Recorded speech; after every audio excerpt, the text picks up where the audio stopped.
Good morning. The time is 1, 2, 3, 4 a.m. The time is 1, 2, 3, 4 a.m. I repeat, the time is 1, 2, 3, 4 a.m.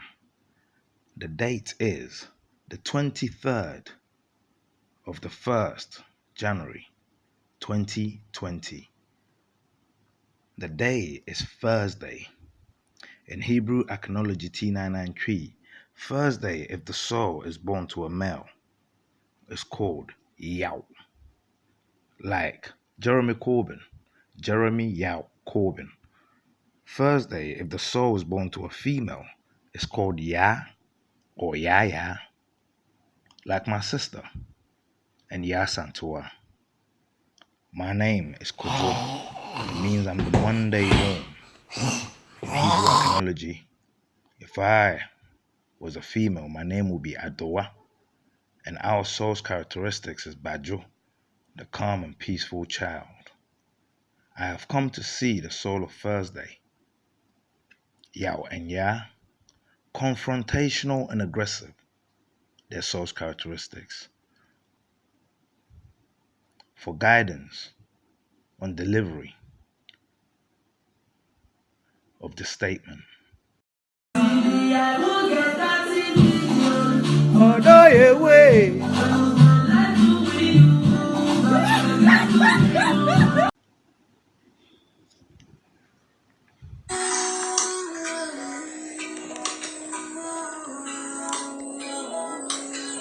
I'm not afraid. I'm not afraid. I'm not afraid of anyone that lives and breathes the same air as I do. I'm not afraid.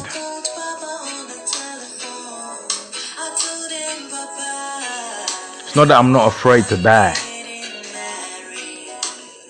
but I'm just not afraid of death.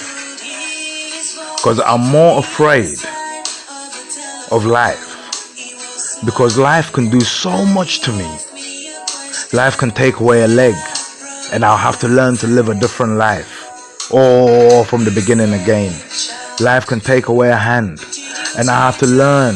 I've always lived with two hands, and I have to learn to live with one.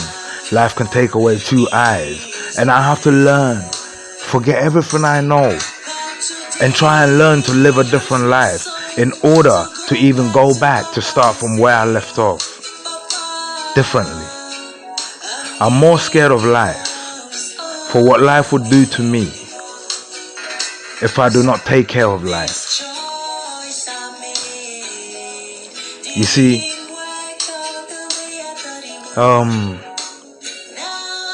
destinies, yeah? No one is meant to tell you that you're on your destiny's path. If you are, you would know, because you will feel that you're going to make a change, and you will see that you will make a change, but you will also see the blocks, the traps, the tribulations, the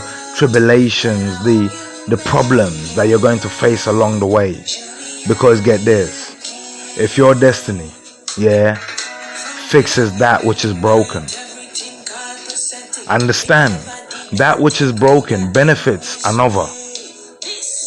So, although no one likes a broken jar, there is a broken jar that benefits someone if that broken jar was left as broken rather than as fixed.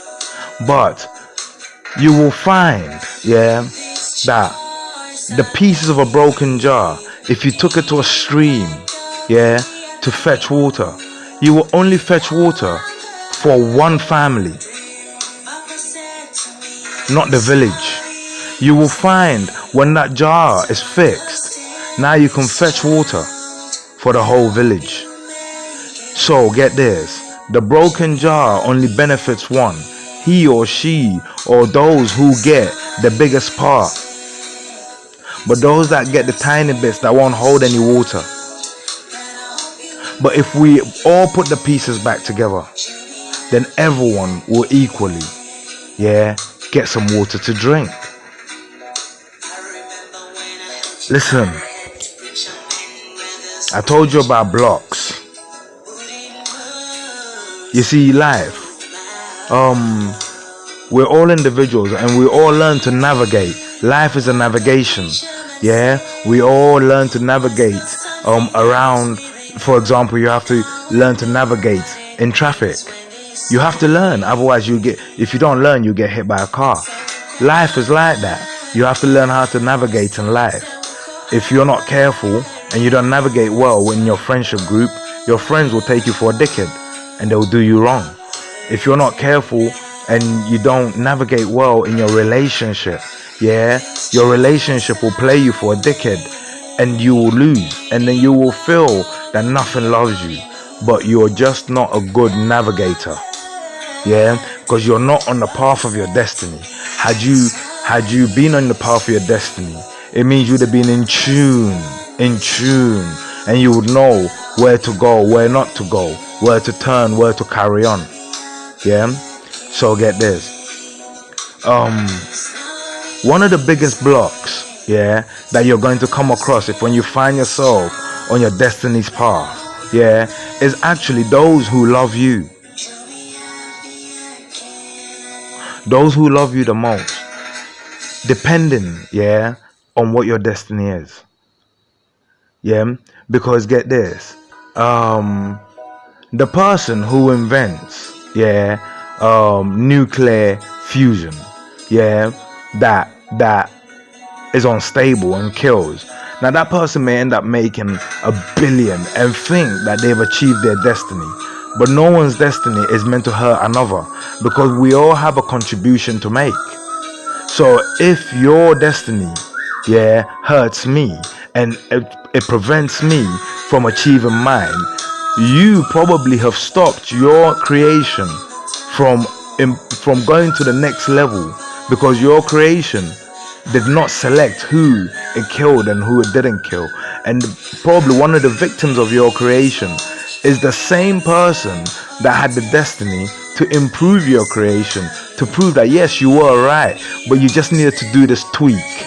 And then for millions of years, humanity would not have that answer until we're graced again.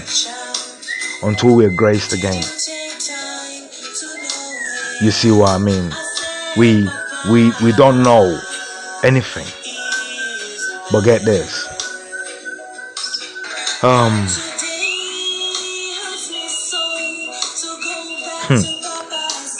What if you found, that your destiny was just a fight that you were going to spend, from the beginning? You never knew, but when you discovered, that you were on the path of your destiny, you realized that all the fights you've been through, both physical, both spiritual, both everything, whatever type of fight you have been through, that it was all on the lane of your destiny. And had you been the navigator of your lane of destiny, that you would have navigated and won each and every single one, because they were there for you to either win or lose. But when you win, then you learn to win the next one. But if you lose, then you lessen your chances of navigating the right one, because you only lose because you're not on the lane. So when you get to the next one, you're not on the lane. Do you know what the lane is? The lane is the lessons you learn that contribute to the knowledge you gain, that when you come to the destiny's point, each point, so you got pregnant, that's a point of your destiny. So you got so ill, that was a point. But things you did, the journey you took, so your illness, how did it come about? You were eating McDonald's too much, and now you got cardiac arrest, clogged arteries. But get this, you were probably meant to have the strongest heart ever. You understand what I'm saying? But you destroyed it. And so when you reach the point where you needed your heart the most, because it's part of your destiny that at this point you're going to need your heart. Your heart went to do the work and found it was too much work. you had a cardiac arrest. The scientists will call it that, but there could be a deeper reasoning behind it. Destiny was probably you hit a point, a Mario point, a ring, and that ring you were meant to activate something that required a lot of energy. Your body is a generator, and when needed, your body provides it. But if your heart can't sustain it, then you get a shortcut. You get a short fuse. That's simply what a heart attack is. Your heart just is overloaded, it's tired. And when life needed it to hold on the most, because you needed more than your heart can generate it. You physically needed more than your heart could generate. So when your body went for it, your heart couldn't handle it, and the cut. That's it. So what if, you found out that your destiny involved fights, and it always has, and had you been on your destiny's path, you would not only have won each and every single one, you would have won them beautifully. In fact, people would have been afraid, to even look at you when it comes to a fight, because they know you are a winner. You are on the path of your destiny.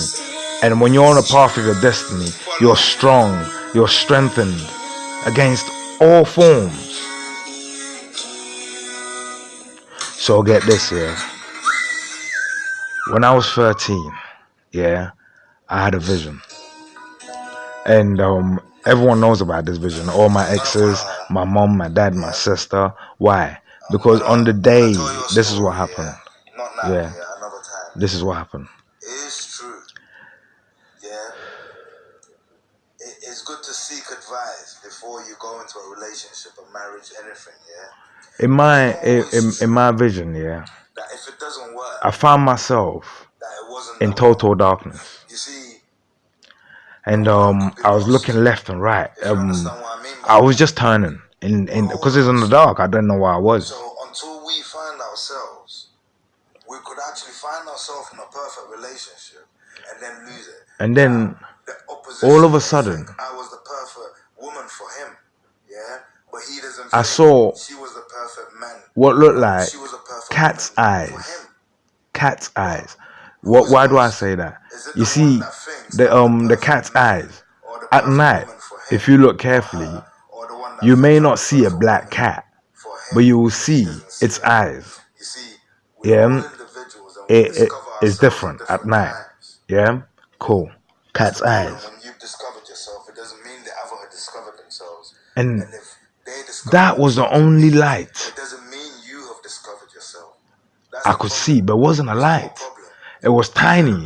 It is the size of eyes. So, and it was the space and in between, the distance in between, obviously belonged to a head or something, and it was moving. If you understand what I mean, it's not easy. The eye gave out a little light, So as it was moving, I kept looking and I could see a reflection. Like, dark, lighty things. And I could see the shadow, the form of a spider. So I started running. As I started running, so it's on this side. So though I can't see where I'm going, it's here. So I'm running there. So I'm just running. And then I see, light. In the far distance, a tiny speck of light. So my only hope was to run to this light, and I knew I'd be alright. So watch this. I'm running, but every time I turn around to look, it's getting closer. And because of the light, now I can see it. It's a massive spider with a woman's head. But although it had spider features, I could see a resemblance. And the spider had a tick that looked like an acan tick. When I say an acan tick, it's ear cans. We have many ticks we give for many different reasons. When I say a tick, I mean scarification. But one particular one is one strike Yeah, the spider's face had that, but it was a woman's face. And getting close, and I'm running to the light, I'm running to the light, I'm running to the light. It's getting close, I'm running to the light, I'm running to the light. And then I decided, yeah, I'm not gonna look back, I'm just gonna run. So I wasn't looking back, I was running, but get this, you see that light I'm running towards? It's never getting close. It's just there. But I'm never getting any closer to it, and I'm running. And I decide to take a look. I turn around. The spider's way back. And it's not running. It stood. And the face of the spider, so the spider stood still on all legs, all 8 legs, yeah? And its neck and head is looking up. So it's not looking at me. So I looked up and I saw, yeah, a white horse. A white horse. It didn't have any wings. It didn't have a unicorn horn. It was just a horse. But an absolutely white horse. On the horse, yeah. Yeah, I can't see it because it's above me. But I can see shadows of because there's so much light. So you can just see dark shadows. So I know there's a horse there. I know there's a rider on the horse. And the rider's holding onto what looks like a spear. It's long. And he's holding onto the reins to the horse. And the horse is suspended above. Because I'm looking from below, I can see that the horse is white because of the shadows hasn't touched the bottom. Then the rider, yeah, took the spear and I saw it like a javelin, but downwards, yeah. He threw it.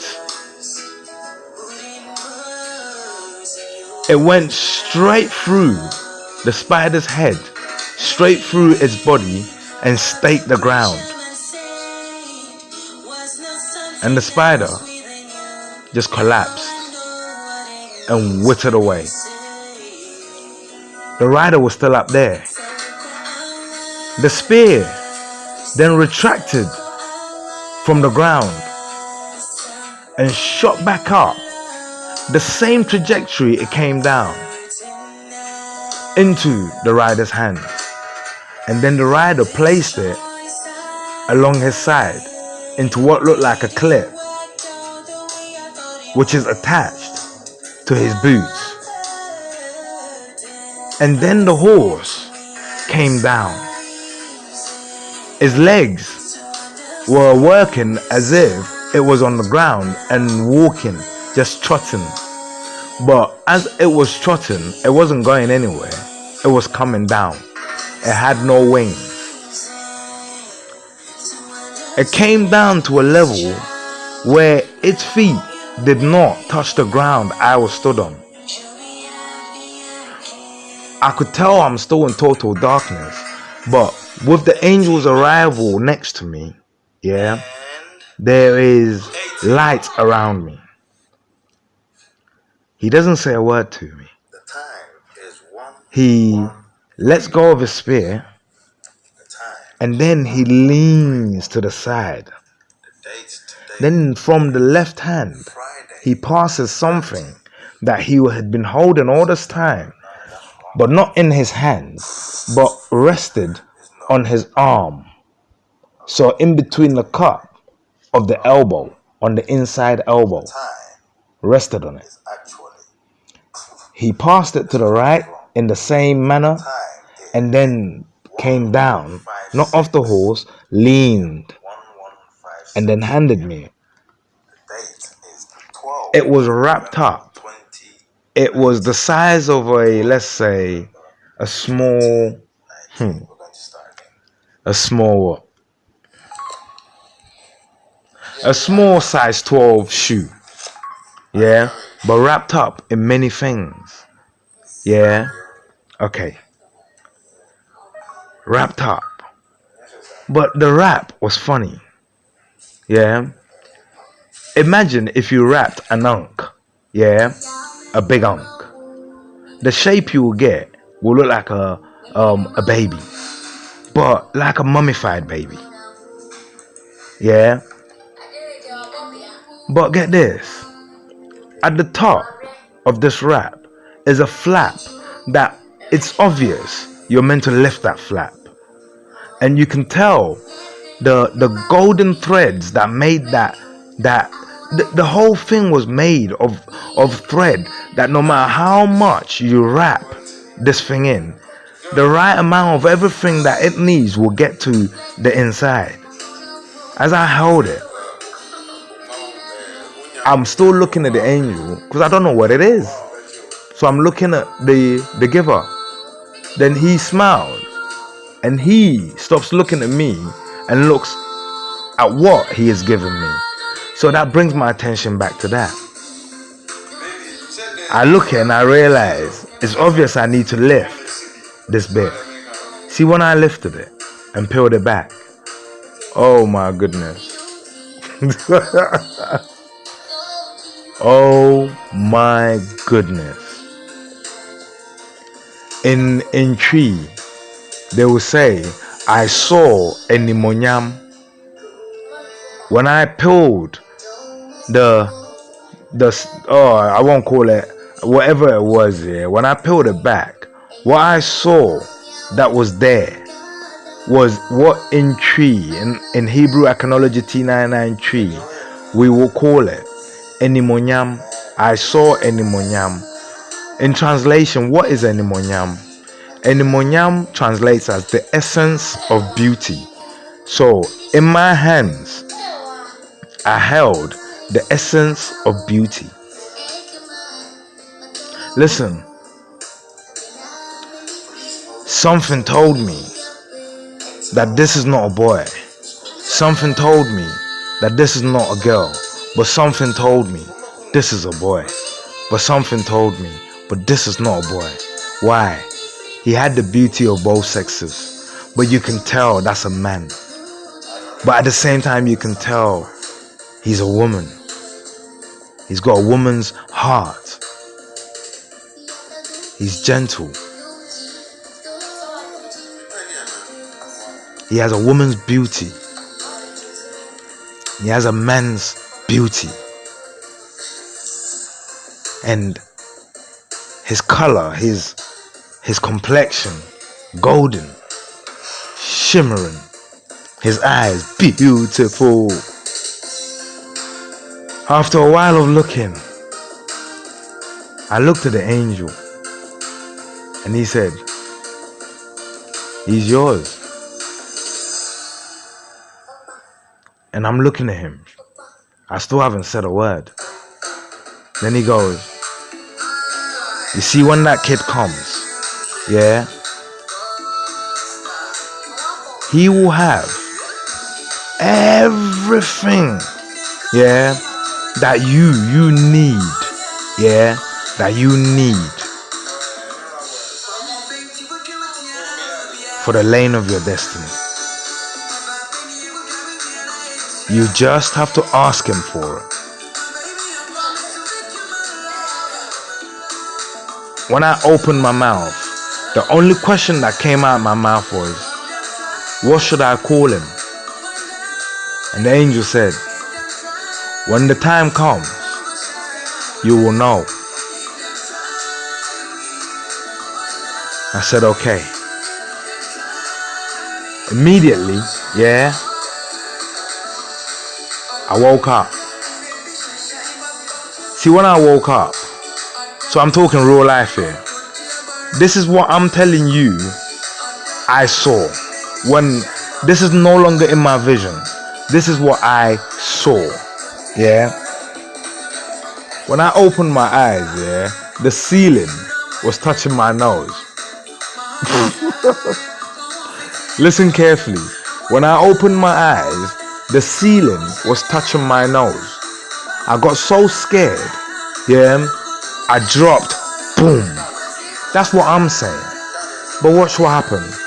My mom and dad came running. They came rushing into the room. My sister, she slept in a cot, which is here right now. Yeah? She couldn't get out. But the sound had woken the whole family up. Mom and dad come running in. Sis is in the cot crying, wanting to know what's going on. My parents come in the room and I'm on the floor.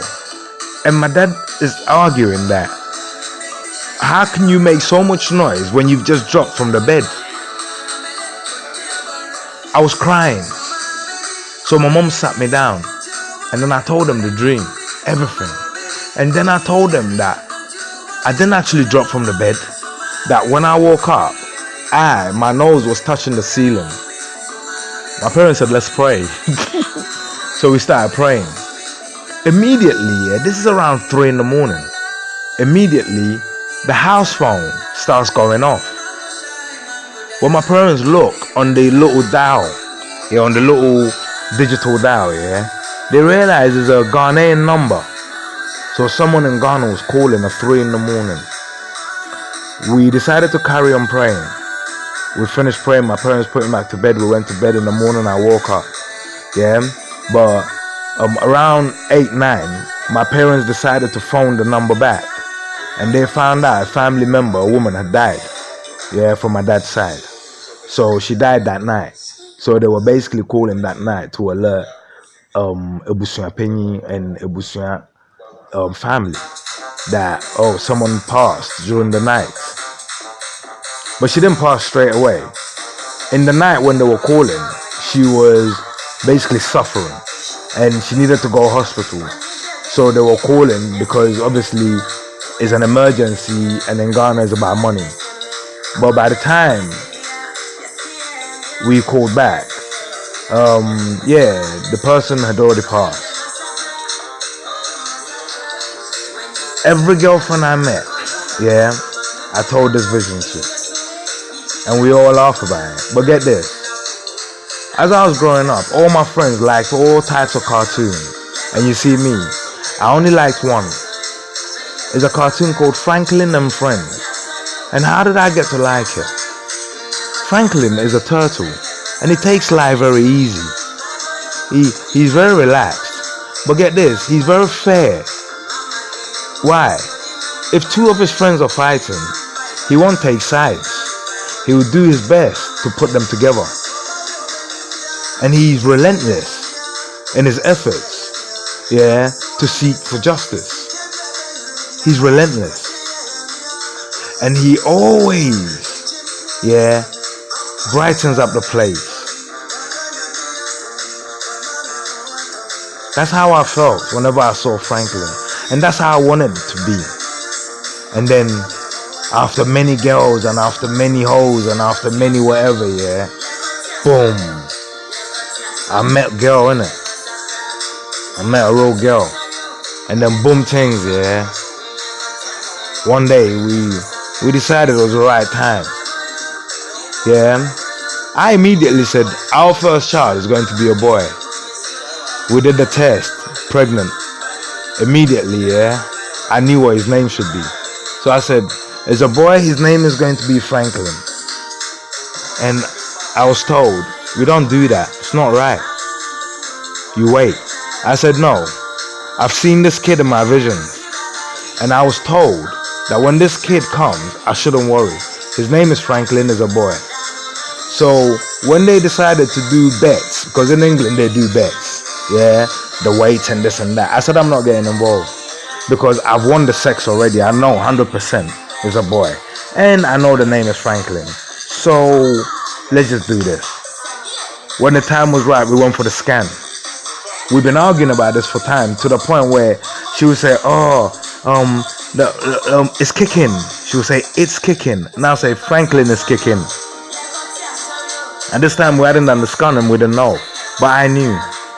On the day of the scan, this boy decided to show us his ass. So he turned round and his ass was up. And his back was facing us. We couldn't see nothing. The woman who was doing the scan had heard my reasoning through me and my son's mom talking, and we're us laughing and arguing. And when we went in there, she heard my reasoning for being so sure that we don't need this test, and as a boy, that I think she became curious that even though you're meant to only be given two chances, and after the two chances, after that, I'm sorry, it's not our fault, you have to pay again. Yeah, after the two chances, she said, you know what, I'm not meant to do this, but get this, go out, have a little walk, yeah, and let's see, yeah. And she said, don't worry, I'll do it. We had a little walk, we came back, we sat down, yeah. We're waiting because someone's gone in there. Sat and told me, yeah, speak to him, innit? So I put my head on his mom's belly, yeah, and I simply said, Franklin, come on, man, yeah, I know you're there, yeah, so show them, yeah, that daddy's right. Then I felt a little kick, boom. He had turned and he responded. In no time, the couple came out and we went in. She put the thing on, she put the cream on, she put the thing on, yeah. And the woman, instead of saying boy or girl, she just looked at me. Her eyes just opened and she just looked at me. And I went, I told you so. His name is Franklin. And then she confirmed, he's right, he's a boy.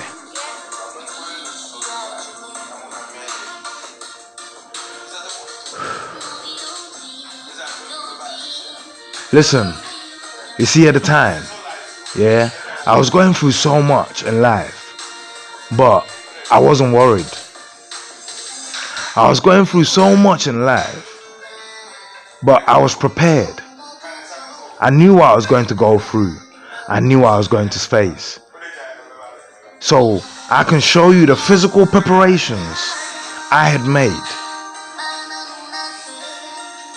The mental preparations I had made. I knew it was going to be a tough one. I knew it was going to be one that only believers can withstand. That's why I don't blame anyone for anything. Because I knew my destiny's lane was not going to be easy to walk. Because I saw what the kid was bringing.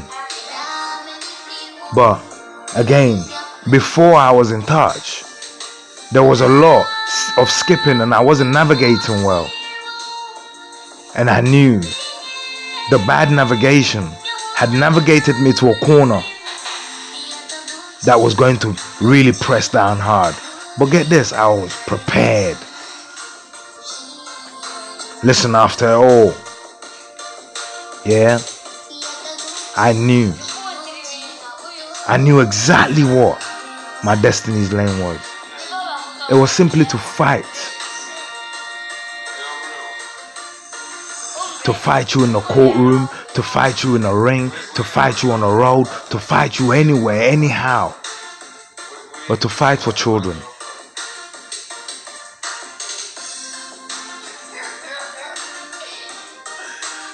That if I see a child being punished, that I should realize and I should know that a child has not reached punishment yet. Why? What does a child know? What does a child know?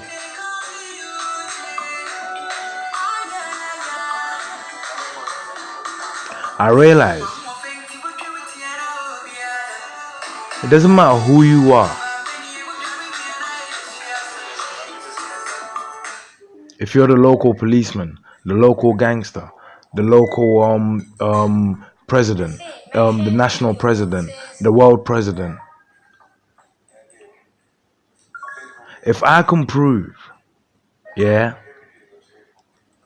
that either you're not good at your job, yeah, because your job states that children should have welfare, but get this, in a first world country where we know the money is available, if children don't have welfare, it means you're not connected well to your job, and do not understand how to get your job to reach everyone.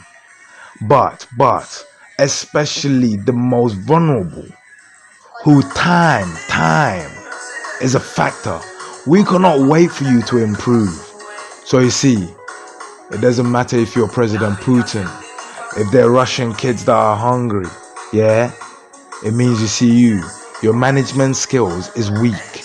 Therefore, I will fight for you to either change your management skills or get off or get me in to manage it.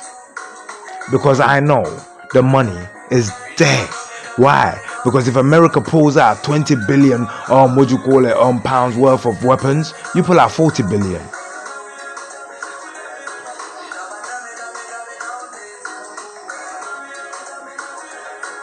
I don't care if you're President Trump. Yeah, if you've kidnapped Mexican kids, I don't care what you do to their parents. But we need accounts for each and every single name.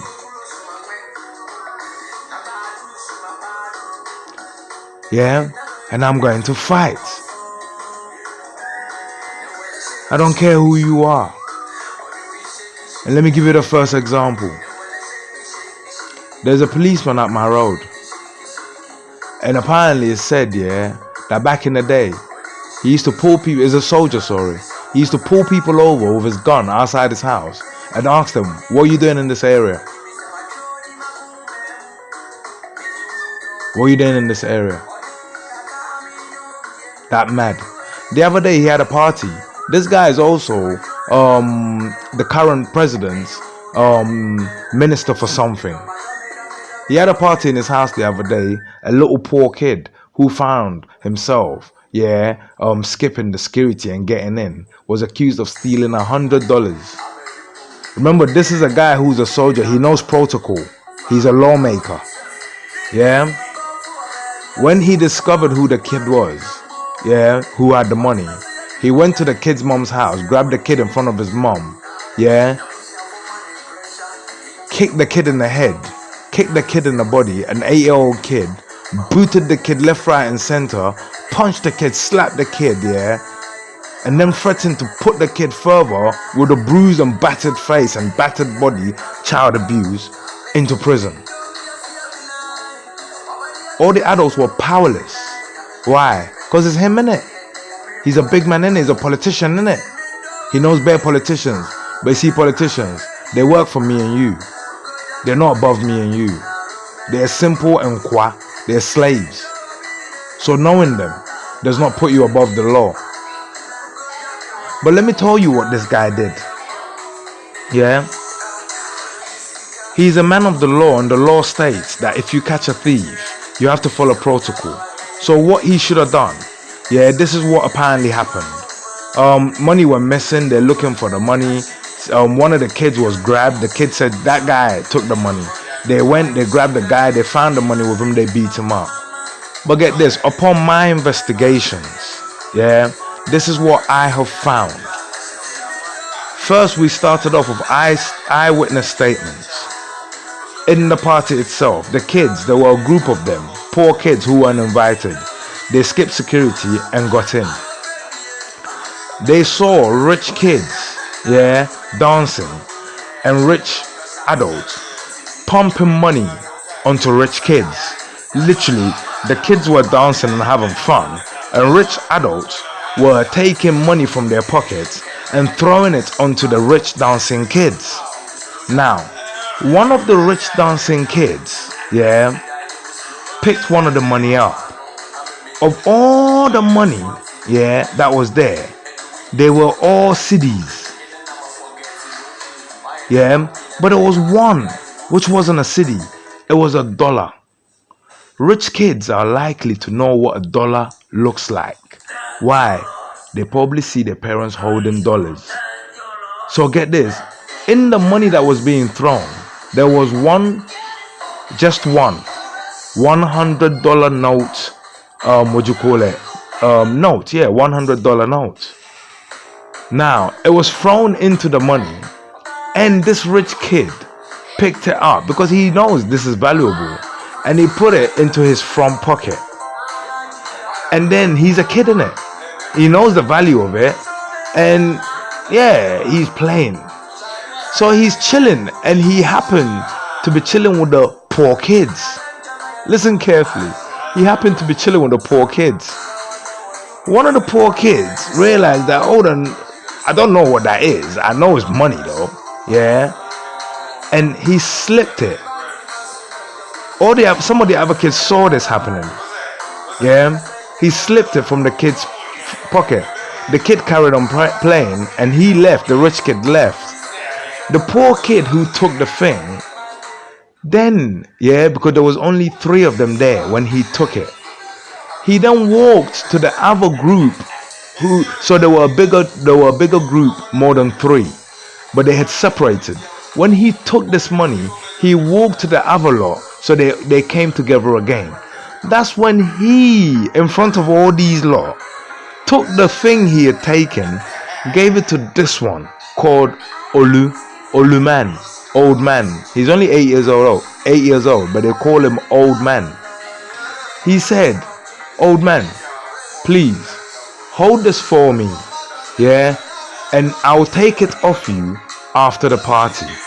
Oluman does not know where he got it from. Oluman was not aware of how he ascertained it. Oluman, his parents are broke. Oluman, his parents have squiggly squats. Oluman, yeah, for his parents to probably get $1 to go and change, especially $100 note, it will be mad, yeah. So Oluman, the chances of Oluman ever seeing $1 note, he never knew what he had. So as his friend instructed him, he went and he put it down, and then after the party, his friend would come and grab it. Oluman though has to go home before the party ends. So Oluman does. But he hides the thing at home. He doesn't come back to the party. Why? Because Oluman's household, yeah, it gets to a point where everyone has to be there. So he's there. At some point, it was said, where's the money? Someone's taking money. Do you know how you're asking yourself, how, of all the money that was being thrown, how did they know that money was missing? Well, get this. You see the stupid adult, yeah, who threw this $100 note. Well, that person did not intend to throw it. Yeah, that person had cedis. Ghanaian money shit. That's worth throwing. It's Ghana money shit. It's worth chucking to the ground. So he had shit money ready to chuck to the ground. But he had stupidly added non-shit money, good money, to shit money. So as he was chucking and chucking and chucking, he accidentally pulled out one of the good non-chuckable money and chucked it with the chuckable shit. That's when a rich kid who knows that this is not chuckable money picked it up. So get this, this was money that was thrown. And then what? Thrown to the birthday kid. Now I don't know who this rich kid is. I don't know if he is the birthday kid or not. But it could have been that the birthday kid took the most expensive money that he saw as a gift that has been given to him. I don't know. But this kid was running around. That's when someone took advantage of this kid. But you see the person this policeman went and arrested, that person was accused. Listen, they said you're a thief. Because this is what happened at the party. Oluman had already left. He's at home. The guy who stole the money originally is still there. Then the adults realize the money's gone. So the adults now start asking. The guy quickly slips away and vanishes. But he doesn't go to Olu for the money. He leaves it. He told Olu, I'll come to get the money after the party. But he didn't, because he was fully aware that trouble had come over it. So he went straight to his house and hid in his mom's room. Now Olu is sat at home, and one of the other kids who was remaining there was grabbed. Remember, as I said, there were 3 kids there when the boy originally stole the money. Yeah? Well, the boy has left. The 2 of them are there. So when one of them is grabbed, he says, Olu has the money. Because why? The adults were only looking for the money. They weren't asking any questions. Where is the money? That's it. So the kid didn't think it's important to explain that, okay, this is how I know the money. This kid had it, this kid stole it, this kid gave it to this kid, but this kid had no clue of what it is or how we got it or how this guy got it. We just turned up and he gave it to him. Well, yes, we heard him say, take it home and put it down. So if anything, yeah, Oluman was in possession of handling stolen goods. But in the court of law, if you find yourself in the possession of stolen goods, you can probably, give a receipt and say, I understand what you're saying, but get this, I went to a farm fair over there and a guy had it and I took a written receipt. So I'm not saying it's not part of stolen goods. I'm saying I didn't steal it. And that was the case here. Thus, I'm not a thief. If anything, I've been tricked. That's what happened with Oluman. He's not a thief. If anything, the thief was very clever. He hid it with Olu, waited for trouble. If there's no trouble, he would have gone and collected it. When trouble came, he left it with Olu. When they grabbed Olu, the policeman did not wait to find the evidence to prove anything. He started slapping and punching the kid. So the kid further lied. Instead of telling the truth and saying, I got it, now he was thinking, if they find I'm dead. His crying mom, who was powerless to help, went into her room, looked into the kid's bag, and there was $100 note. But it doesn't make the kid a thief. And even if the kid was a thief, protocol that this policeman should have followed was this: ma'am, I need you to come to the police station with me because this is a minor and I'm arresting a minor, and a minor needs an adult or a responsible adult over 18 years old to accompany them every time they are in the police's custody for whatever the reason is.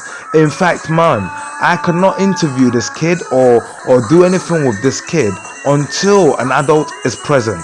So ma'am, I'm arresting him because I found him in possession with stolen money. So I'm arresting him, but I need you to follow. I will book him in and I will follow all the laws that a child in custody is to be given. Ma'am, that's what's gonna happen.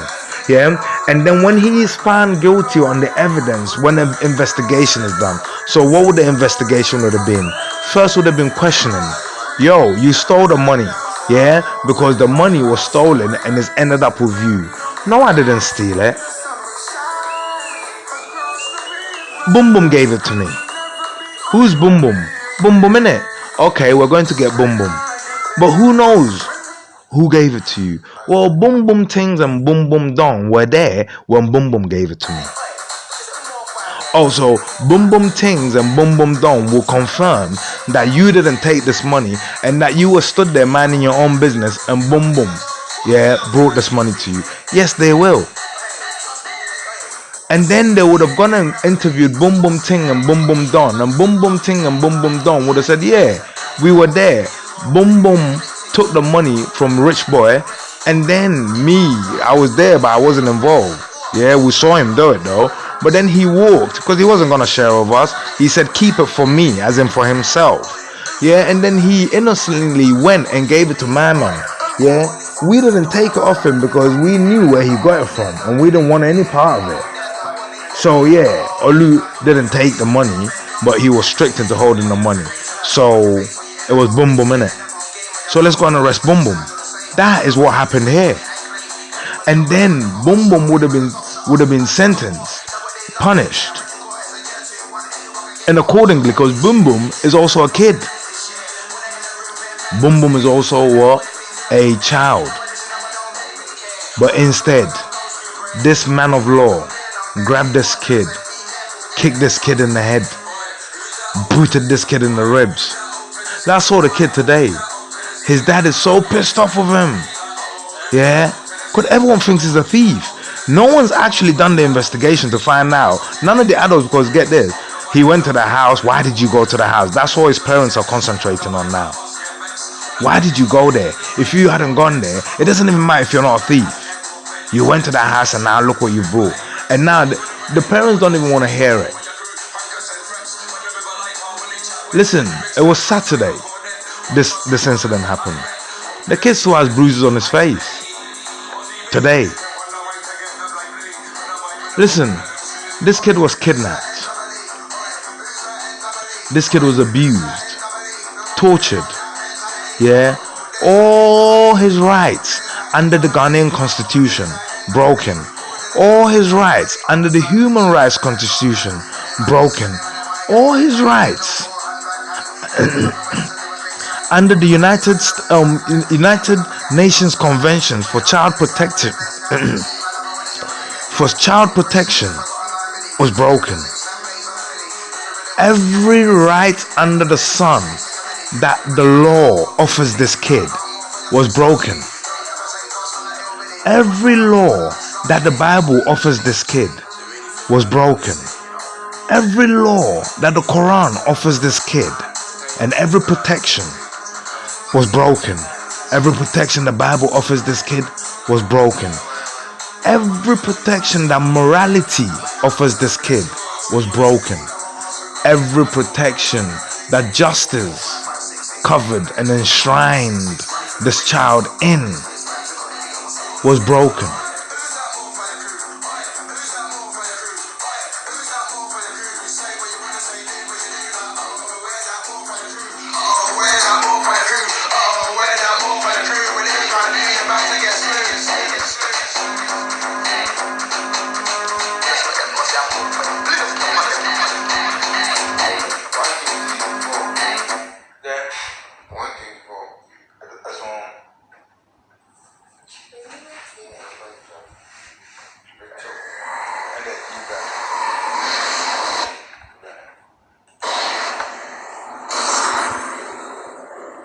You know what my mom told me?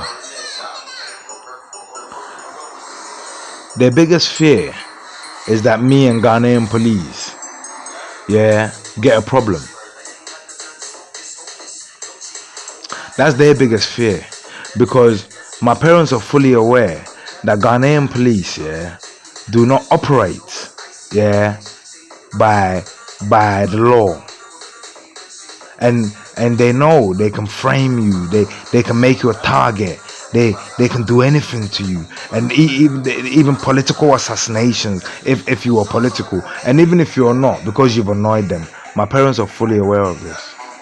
So my parents are always telling me, oh please, don't get yourself involved, don't do this, don't do that. That's why I said in the beginning, you see your destiny, you see those that love you most, they might actually be the ones blocking you from your destiny. Do you know why?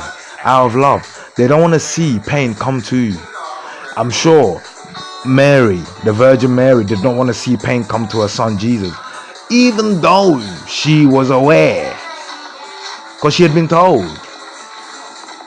I'm sure Joseph didn't want to see harm come to his son.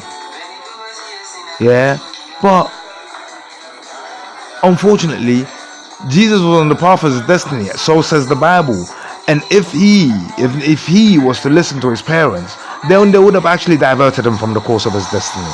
Because oh son, come here, please don't do that, just be a carpenter. Just build seats and let's just sit on it and shut up. You understand what I'm saying? But he was on the path of his destiny, so even the Bible tells you there's an incident where the Son of God was rude to his parents. He spoke back to them. There's an incident where he skipped. When your child skipped, you beat him up.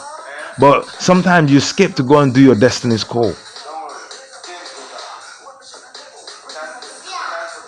You see what I mean?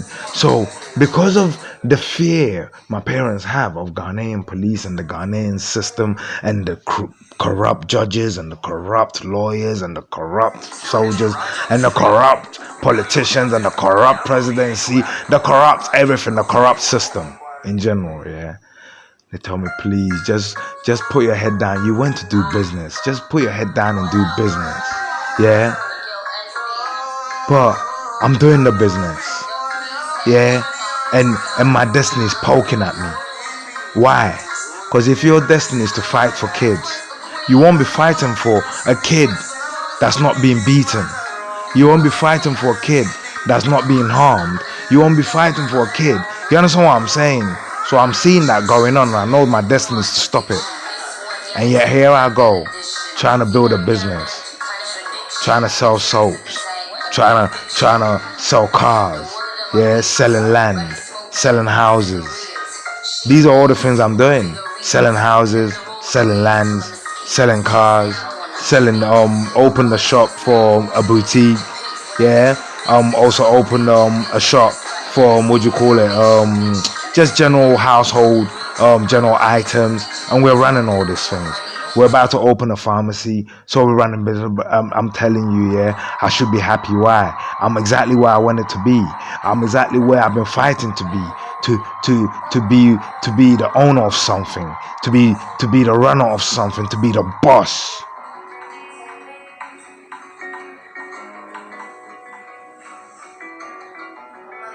But as I'm running around trying to be the boss, yeah, I see my destiny calling me. And my destiny is one to do with heartbreak. Because each one I ignore, each one I roll by, I know that's me not doing my job.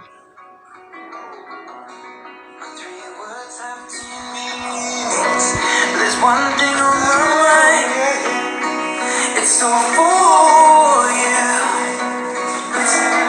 And it's not gonna go December, but I got you to keep you warm. If you're broken, I'll mend you, and I keep you sheltered from the storm that's raging on. Now I'm out of touch, I'm out of love. I'll pick you up when you get down. And out of all these things I've done, I think I love you better now. I'm out of sight, I'm out of mind. I'll do it all for you in time. And out of all these things I've done, I think I love you better now. And I saw too much in America for you. I'm gonna paint you right now and color you in. Things go right, put you on the move. It's so hard to say it, but I've been it before. Now I surrender up my heart, I swap it for yours. I'm out of touch. I spent all my life fighting for the wrong people. I didn't know. I knew I was a fighter. Somehow I knew I was meant to fight. But I was fighting for adults who have accepted a broken vase as the perfect vase, when I should be fighting for the kids who know it should be perfect. And it can be. If you're broken, I'll mend you, and I keep you sheltered from the storm that's raging on. Now I'm out of touch, I'm out of love. I'll pick you up when you get down. And out of all these things I've done, I think I love you better now. I'm out of sight, I'm out of mind. I'll do it all for you in time. And out of all these things I've done, I think I love you better now. I'm out of touch, I'm out of love. I'll pick you up when you get down. And out of all these things I've done, I think I love you better now. I'm out of sight, I'm out of mind. I'll do it all. I'm told, yeah, when this soldier, when this political party member got there, listen, the disgust, because he comes from a beautiful house, beautiful story building, with bare lights, with electricity, with with with with beautiful roads and a beautiful garden, and a houseboy. Yeah, a houseboy who just sits outside the house every day. Yeah, and a house girl and everything. Beautiful. You understand what I'm saying? When you got to this boy's house, let me show you where this kid thief, my friend or le man, little 8-year-old old man. Let me show you where he lives. Let me show you where he lives verbally. Yeah. There's an estate being built. Yeah. And you can tell they've left a portion, yeah, in front of the estate, which acts like a cove. Yeah, a big massive cove. I'm not sure if they're trying to turn that bit into the car park for the rest of the estate, because I'm the way I'm seeing it, there should be a car park. You understand what I'm saying? But in that car park, yeah, or in that cove, yeah, whilst things are still under construction, yeah, there are three kiosks, wooden shacks, yeah. One of them is a shop which his parents run.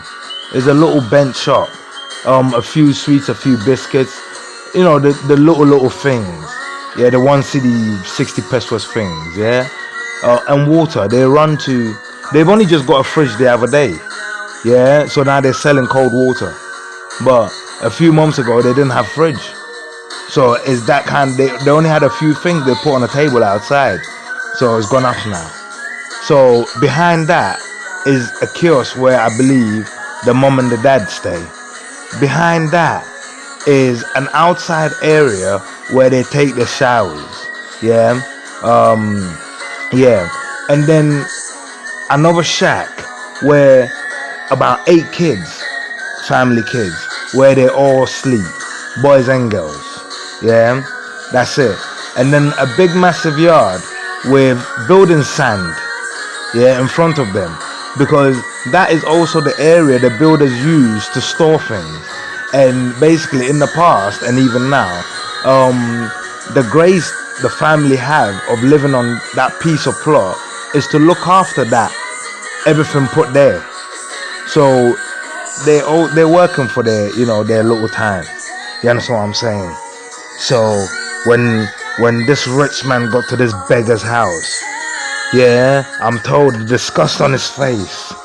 Yeah, he couldn't believe he's had to drag himself into such ills. You understand what I'm saying? And then when this little poor kid came out,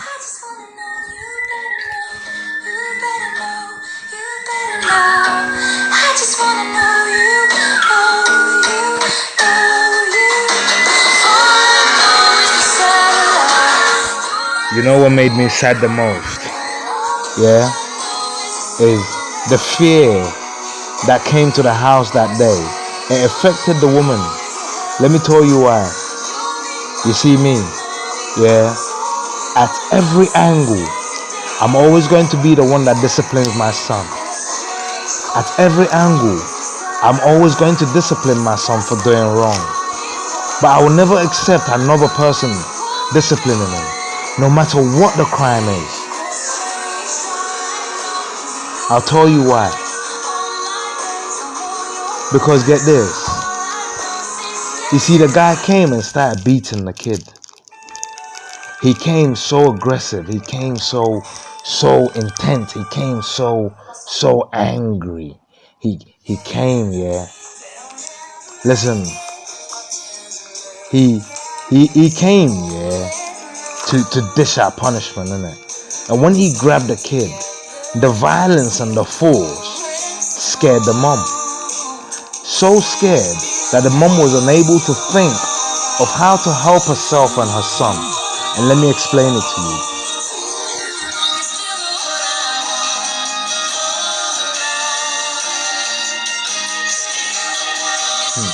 Nanan just texted me.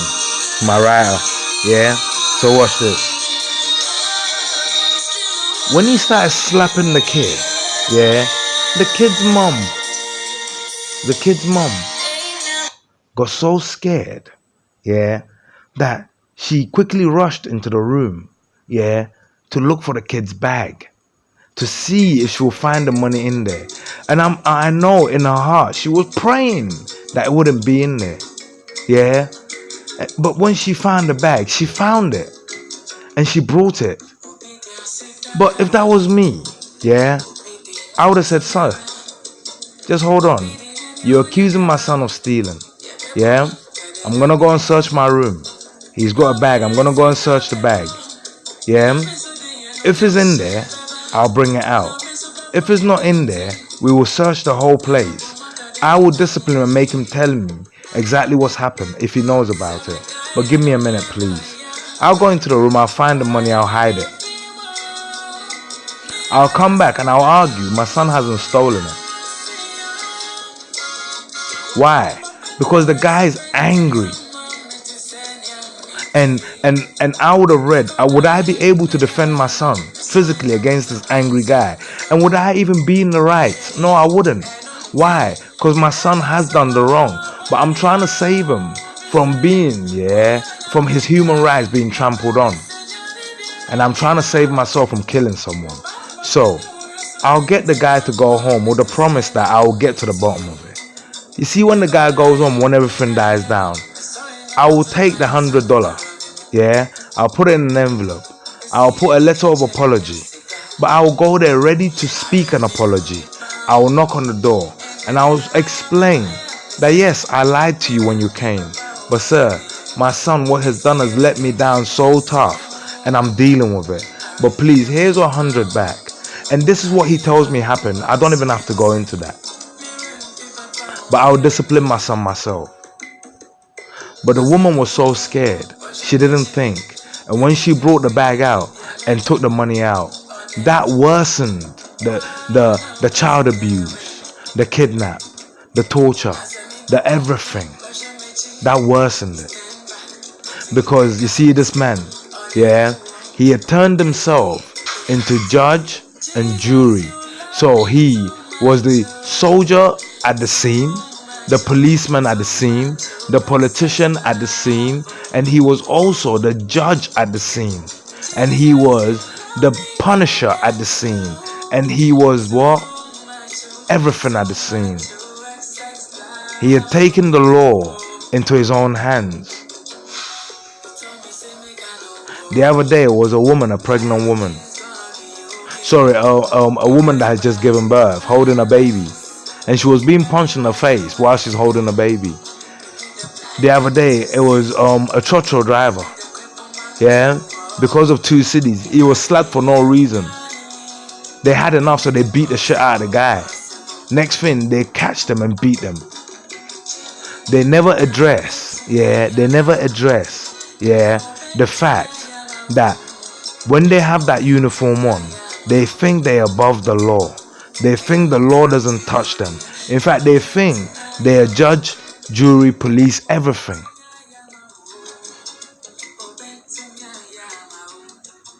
If the adults have accepted it, the child, until the child is 18, you cannot ask a child if a child has accepted a broken law. A child comes onto the face of this planet, with the understanding there's a law that works. That the child will be cared for.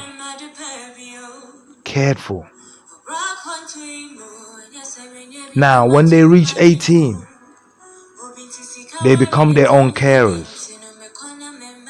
So until then, if you have chosen to lead a nation, then it means, you have chosen to become a surrogate dad. It means you have chosen to become a surrogate mother. And get this, a mother's job,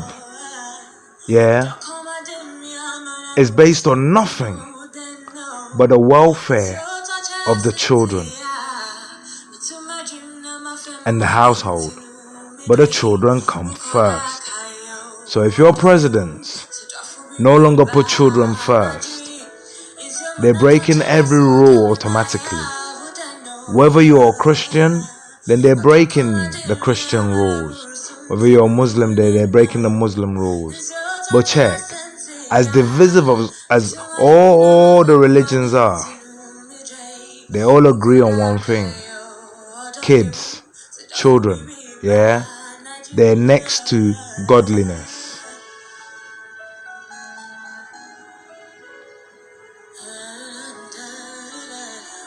My name is Kojo. It means I'm the Monday soul. In Hebrew, I can acknowledge T993. If I was a girl, I'd be Adowa. Our soul's characteristics is Bajo, the calm and peaceful seed, the calm and peaceful children. In English, I'll be known as Amon, a Monday soul. In Egyptology, I'll be known as Amon Ra. The word Ra means soul. I'll be known as Amon Ra. You see, the word Ra in Egyptology means soul. In Hebrew Iconology T993, we say Okra is phonetic, just like the Egyptians. And although my people say it means soul, it means more than soul, because it's 3 words put in to become one. So you have to separate it. That's how phonetic works to find out. Okra is Okra. Okra. So O means your, Kun means fight, Kun means war, Ra means soul, your fighting soul, your warring soul, Okun Ra.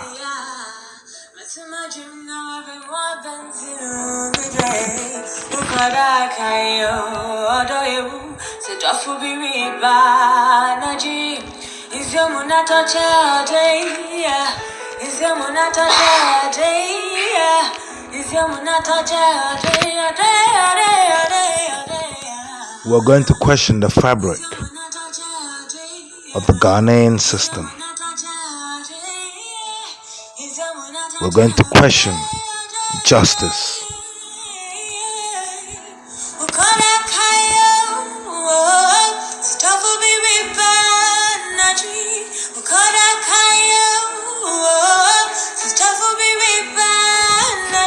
On Sunday, this same guy will be at church with his lovely rich kids. Hallelujah. If you think Jesus loves you, do you think Jesus hates low all men? Do you think Jesus loves you more than he loves all the men? You crackheads. You fucking crackheads.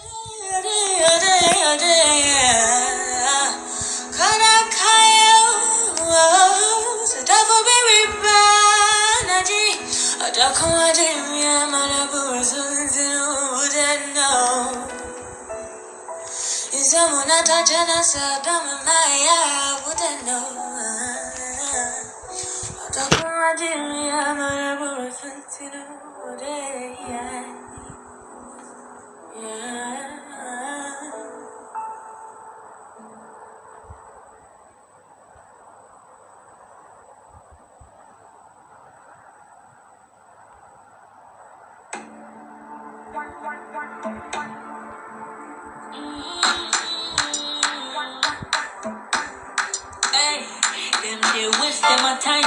If you talk about me, I go shine. My body don't be only you. That's a rope in the kunda.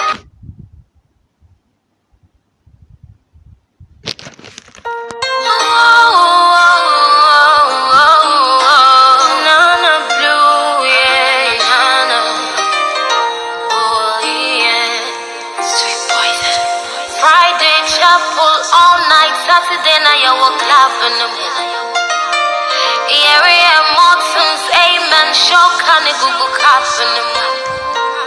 As a ship in the other Bible, the bay, no crop was saying, Russell's just snap in the bay. Into girls in the other chapel, what way, no rubber ship, one of soon a clap or bay. Into Yamasumpa, the air is to me, Bisa Wunya, Nabisa Wasu, than Yamasumpa, the air is to me, the Wunya from whence eventually. Yamasumpa, the air is to me, that's a robe in the Kunda. last day. Yama sumpa na yeri sumia. Misa tembuda pa. Edanya me beba physical na. So one consider pasa. I'm sure na heaven when yanipa. Cause no crown no also a soft wind sumo wonka. Sika some into chapel and half wind sumo wamba. On sumo wambo. I won't put on the things fall apart. Echo was anointed men touch. Chapel was school supa. That's some members who want to me for a copy. In Yamisumpa, Nayarisumia. Bisa Wunya, Nabisa Wasum, than Yamisumpa, Nayarisumia. Jasumamia, Erikuna Jinatani. Yamisumpa, Nayarisumi. Numna Mambo as Oda Shabitasi. Yamisumpa, Nayarisumia. Come so afraid you are. Nazia eke wadawa. Maramu shabu Nazia dawa no. Come so afraid you are. Na wadawa no more.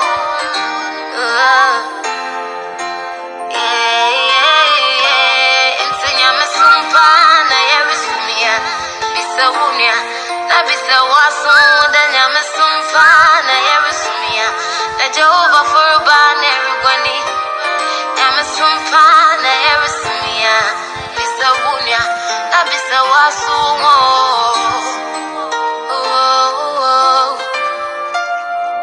na na na na.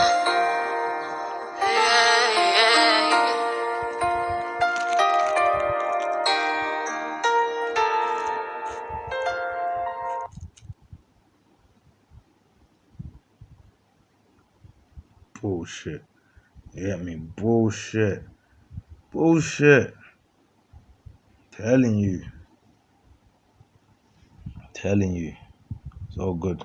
Listen, there's been so many times, I've needed someone to fight for me when I was a child. And I've watched adults watch me being beaten for crimes I didn't commit. Maybe that was all part of my destiny's lane. To feel the pain of injustice so I can recognize injustice.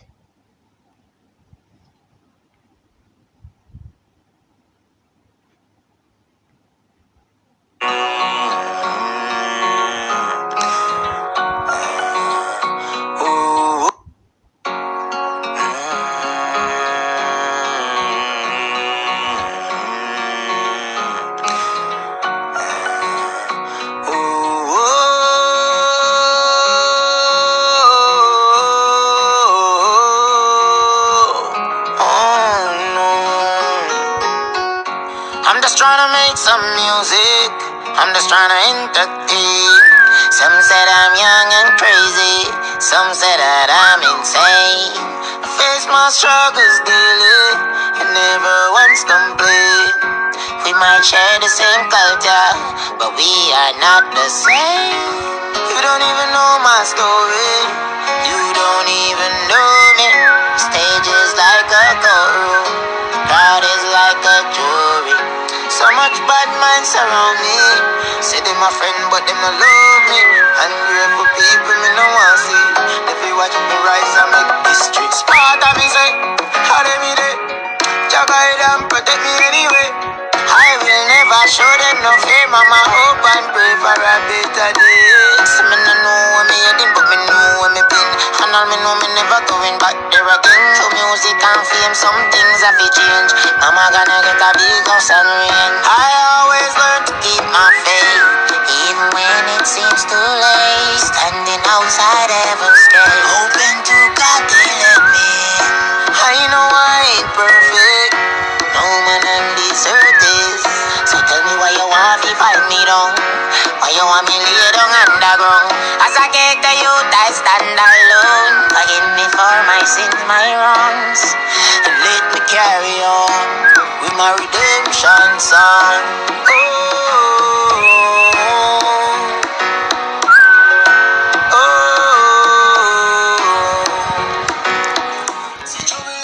You see, Nanan, she's my writer. She's my ghostwriter. Yeah? I'm gonna call Nanan. I'm gonna tell Nanan, this is the situation. Nanan, what laws do you think this policeman, this man of law has broken? If we were in England, what laws would he have broken in England? Because I'm sure, since we are under the same laws as England, the alphabetic laws, it means he would have broken the same here. Nanan is a psychologist. Nanan, yeah, is a psychologist. Nanan, yeah, will look into the case with the evidence I have presented her, and she will say, point by point, every single law that has been broken. But then she will also, yeah, give advice as to how the child should be treated, as the child could be suffering from trauma caused by what happened, but hidden trauma that in most African cultures we fail to recognize, and we do not realize why a kid may grow up and become a wicked person. Something that day when an adult stood there kicking him in the head as a child, and no one stood up for him. That's the day that kid said, fuck it. If that's not dealt with now, Nanan will recommend a course of treatment. It's a progressive course of treatment, because you cannot cure a feeling with a pill. You cure it with understanding. Not only that, his physical pain will linger on. The hurt and the shame, I've seen the kids teasing him, labeling him. Nanan is going to write the perfect letter. It's bent, but it's not broken yet.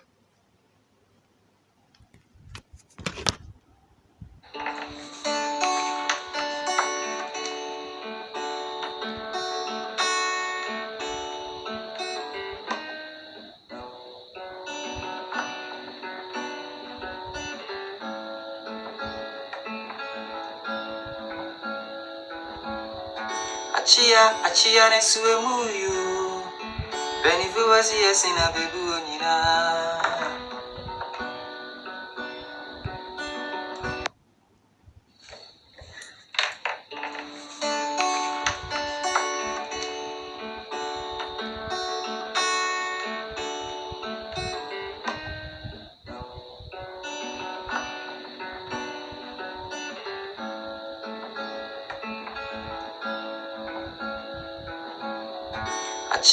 Achia ne suwe muyu Benifu wasi yesina bebu onina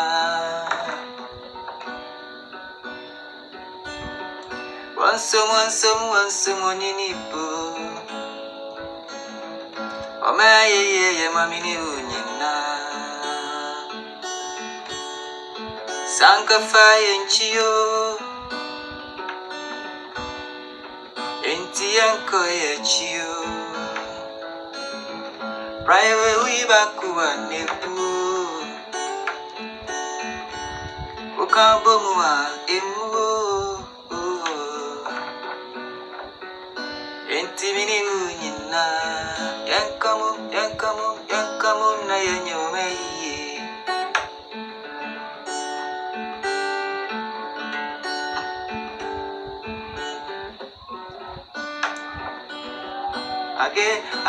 Again and again, yeah.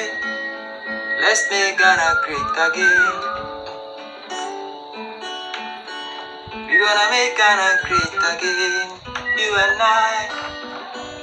Let's make Ghana great again, yeah.